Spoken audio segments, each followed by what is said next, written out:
English translation, 165th contact.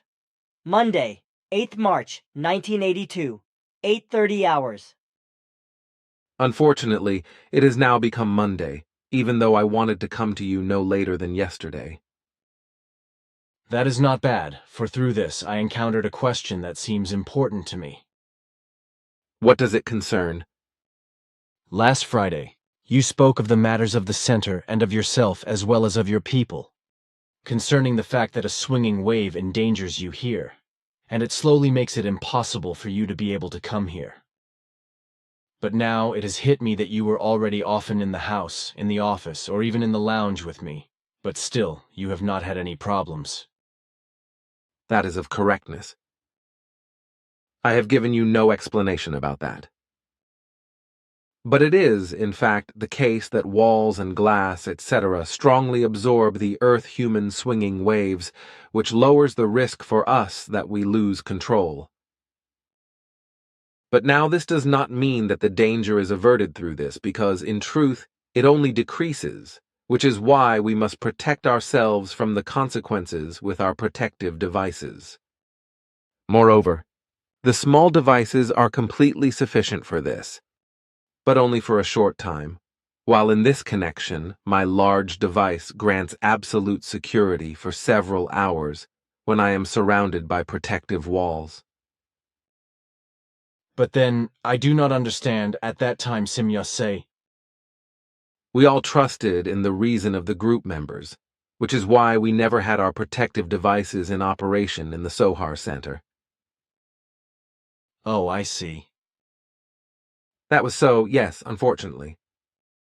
But I see, in accordance with your explanation, that your device can also be dangerous, because if walls and glass strongly absorb the swinging waves, then the distances also have to collapse, according to which the device then only reacts much later when someone comes.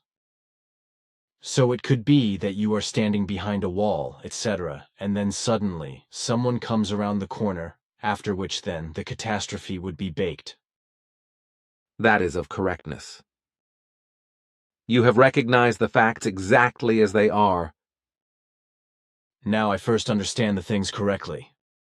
It also should not be necessary to explain more about that. So I can now speak of those concerns on account of which I observed your meeting as well as a few other things on Saturday, as I already told you on Friday. I am curious about that. Incidentally, we should find a solution so that the meetings do not last as long. Long sessions are tiring for the people. I have already often made this observation. Unfortunately, because if the group members would truly be interested in the issues to be discussed, those that are related to the group tasks, then neither fatigue nor inattentiveness would be appearing. Hence, for my part, I think that the meetings should be carried out as before, but the discussions must be laid out in more rational forms. The individuals talk too long and also incoherently in relation to a topic. It becomes, as a rule, diverted into extreme things and into areas that are not related to the agenda.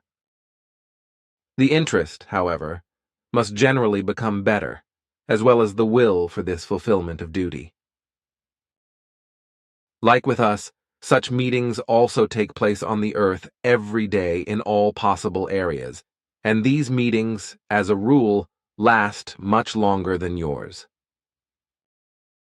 But also with these meetings, no one can be disinterested, inattentive, abusive to duty, or of will-less fatigue.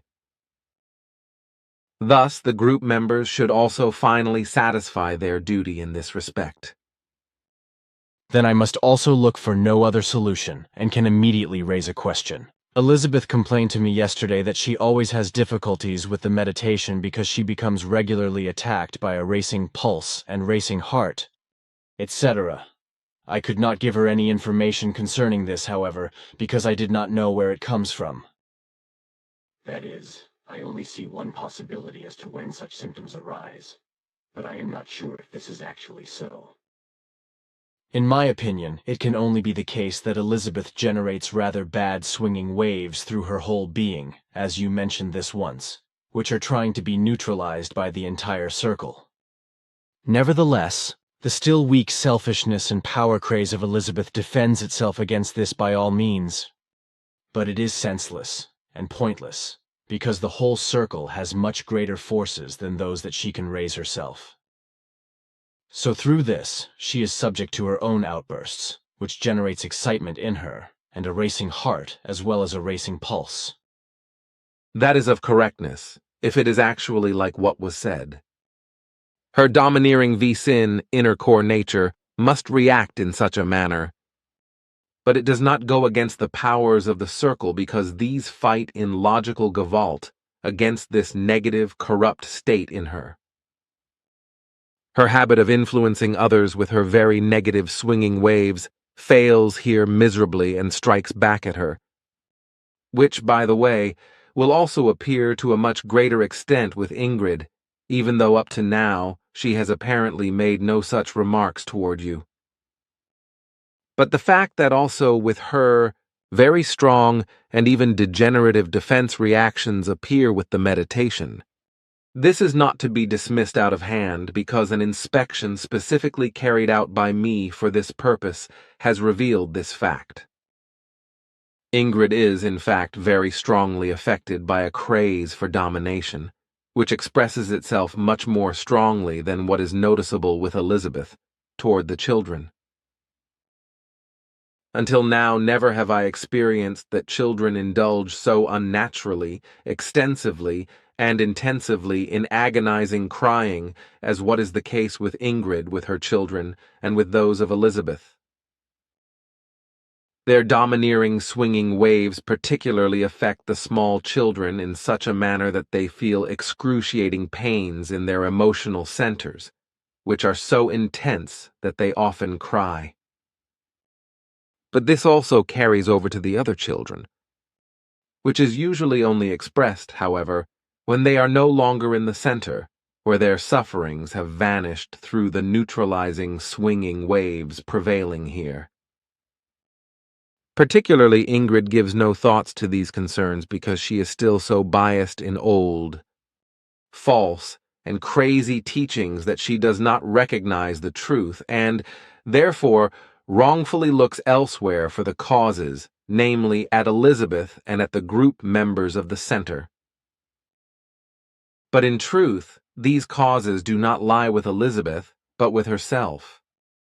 But not only in reference to the children is this so, but also with regard to Elizabeth and her husband Ferdinand, who are strongly affected by these influences, and Ingrid still always misleads them into wrong actions, and inspires them to do works that do not fall within their work areas.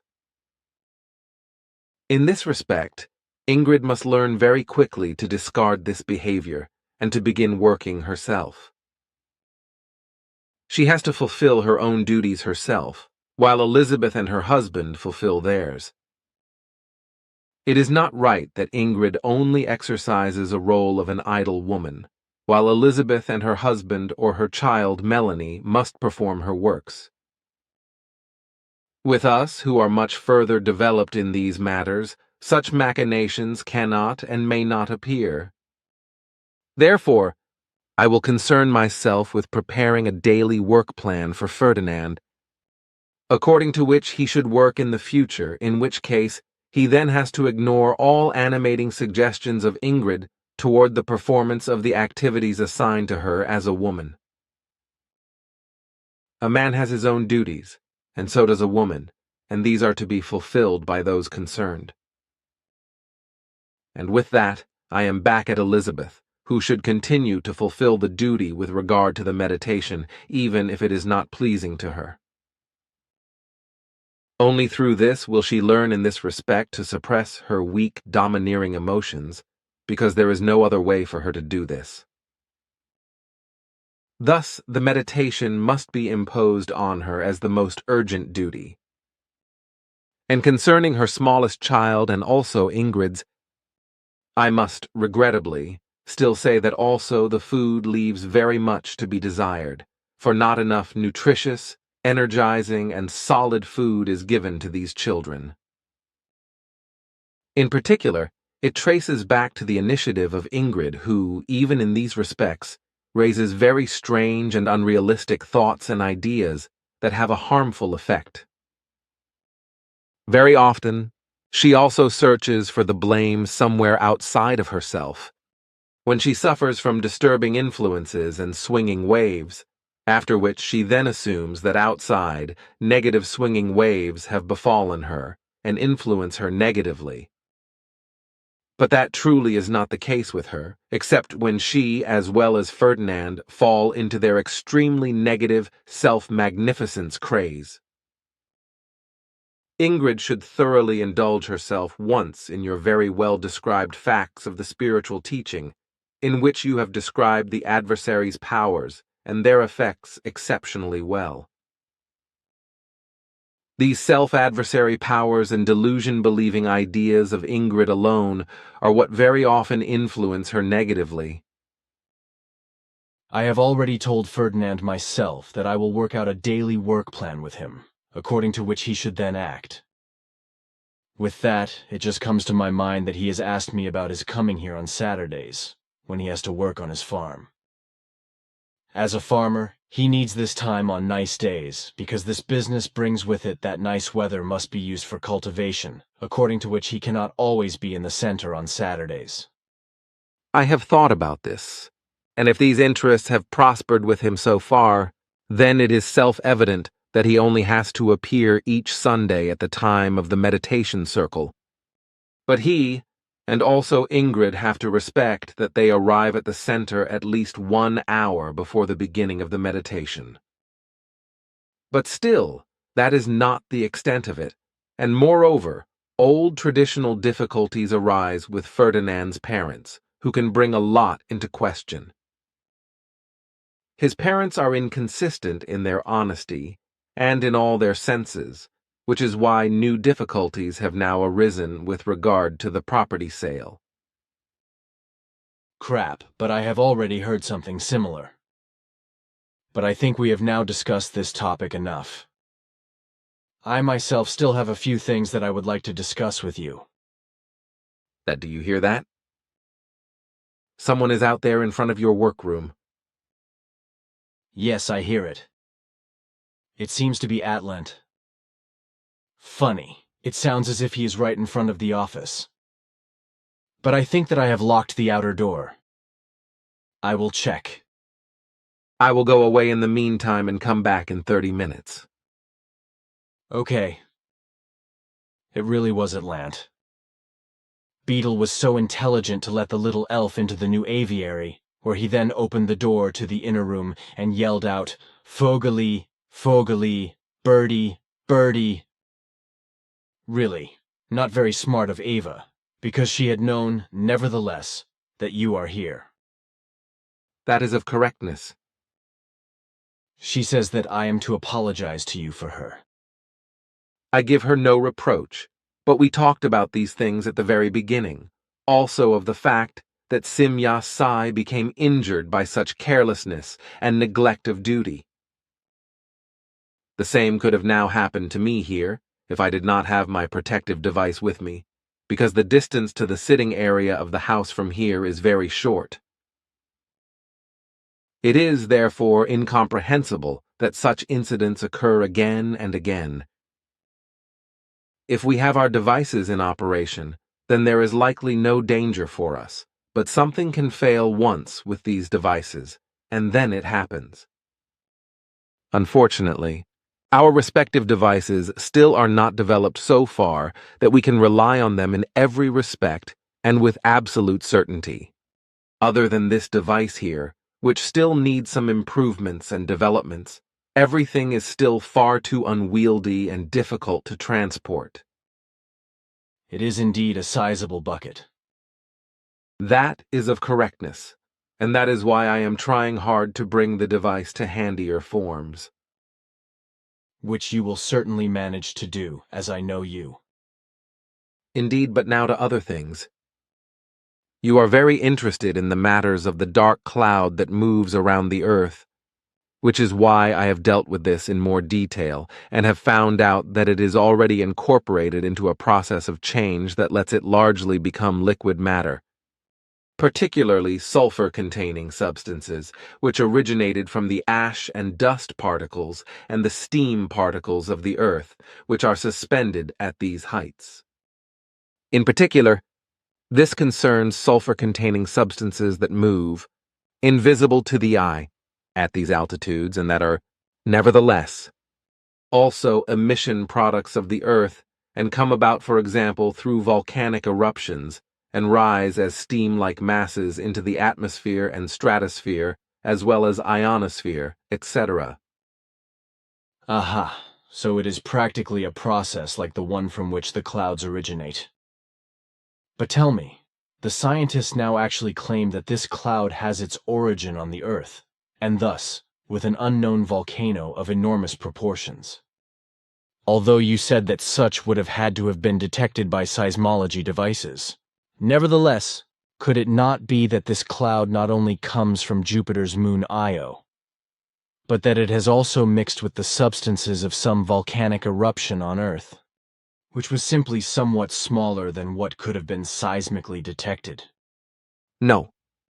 That possibility is not given because for the production of this cloud, a volcanic eruption that quaked with the strength of 11 values on the Richter scale was necessary, as we could clearly determine. Only through this strength, it was also possible that this ash cloud of dust could be hurled so far from the gravitational field of Jupiter's moon Io that it was able to go away from it and drift toward the Earth. We could also measure the total weight of the cloud, and this is really abnormally large, namely, no less than 1.37 million tons.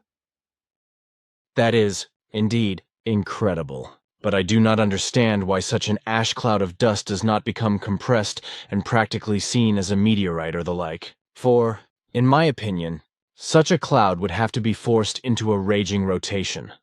On the one hand, through the eruptive force, and, on the other hand, through the sudden drop in temperature in free space.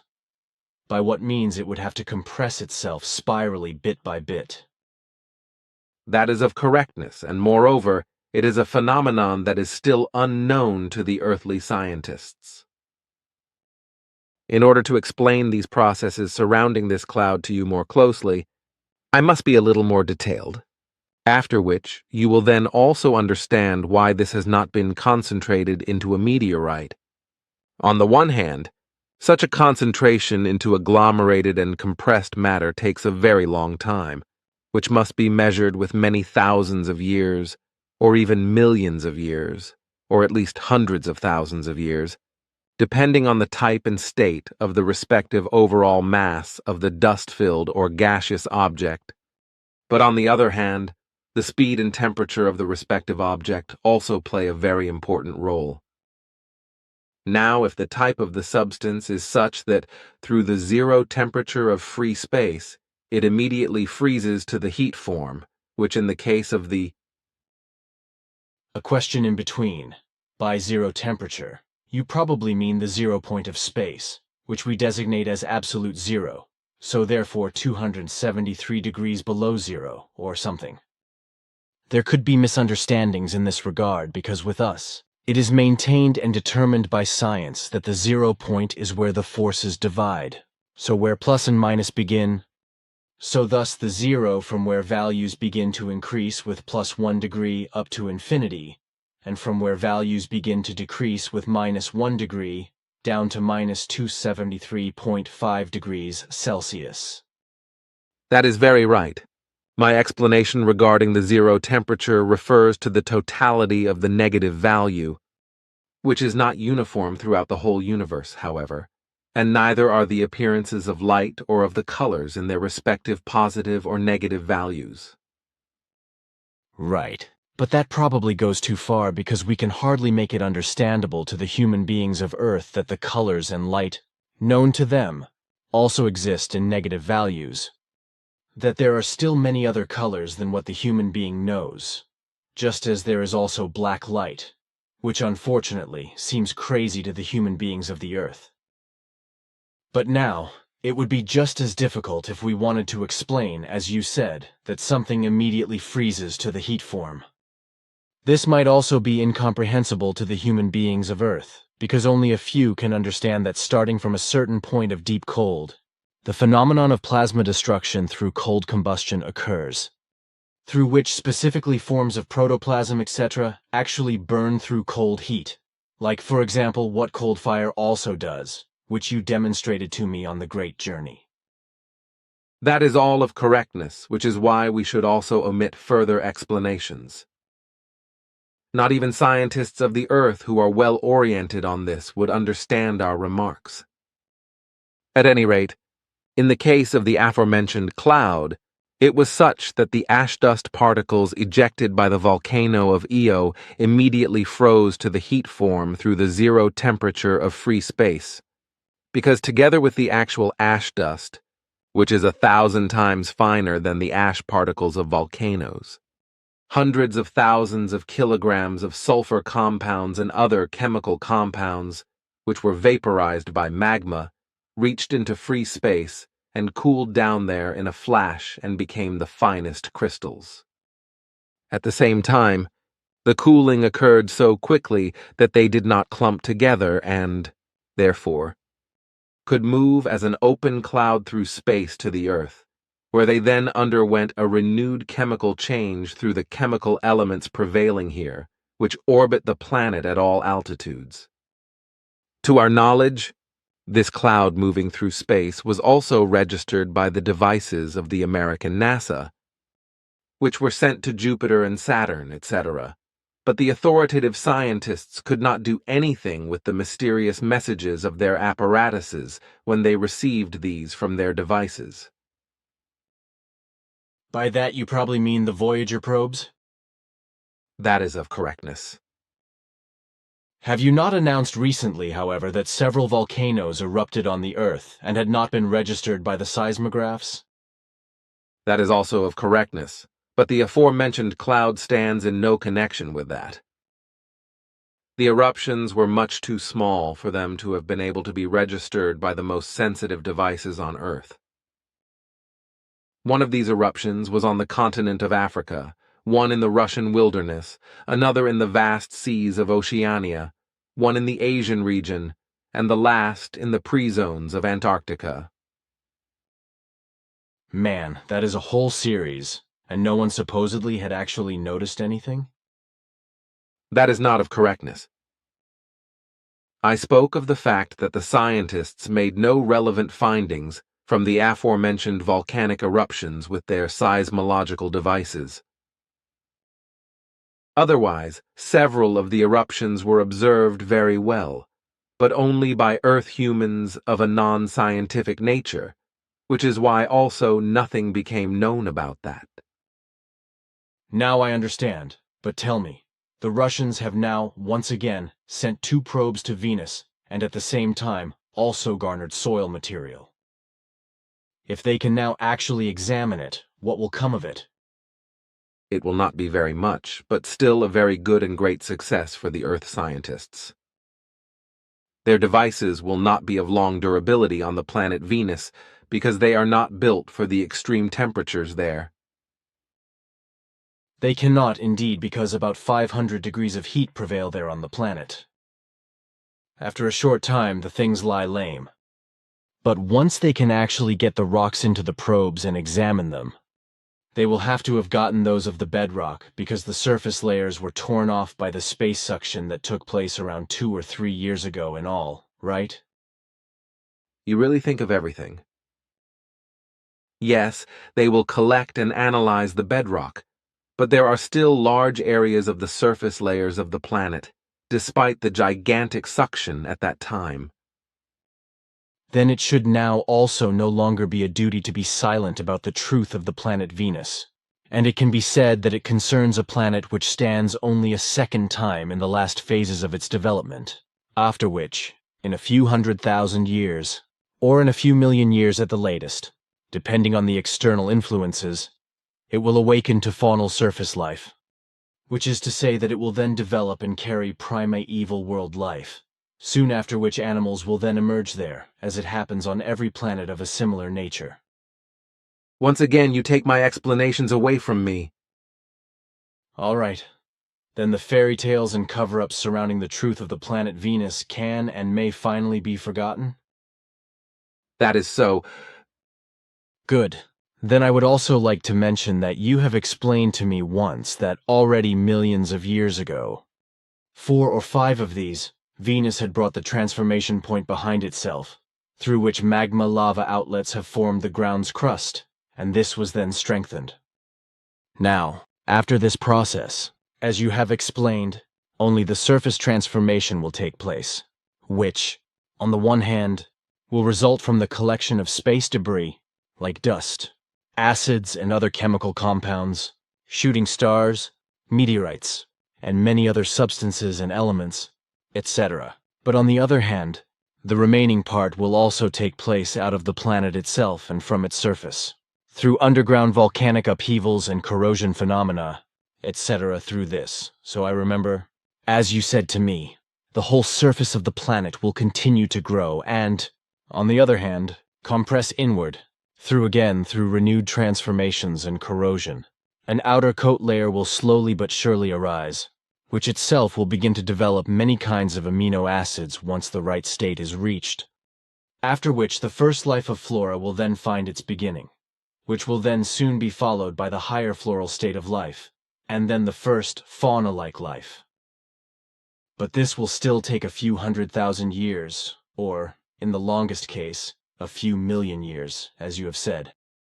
If I still remember correctly, you have explained that the Earth also had to go through this development, and that the outer layer of the Earth's crust at that time, as it is now currently given on Venus, already lay at a depth of many kilometers.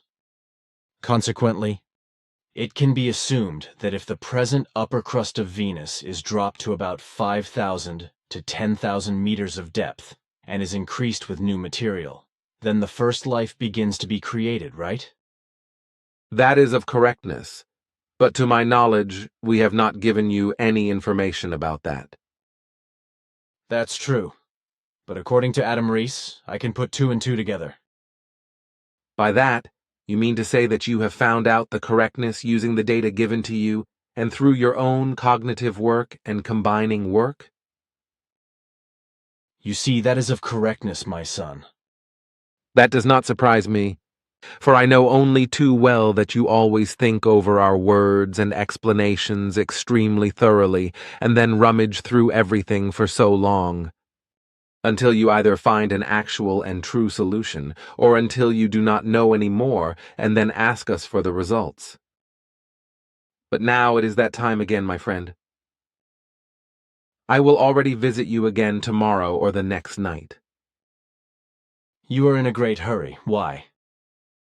If you please, I want to take you out into space in order to make the planetary alignment clear to you, which causes so much incomprehensible excitement among the Earth humans.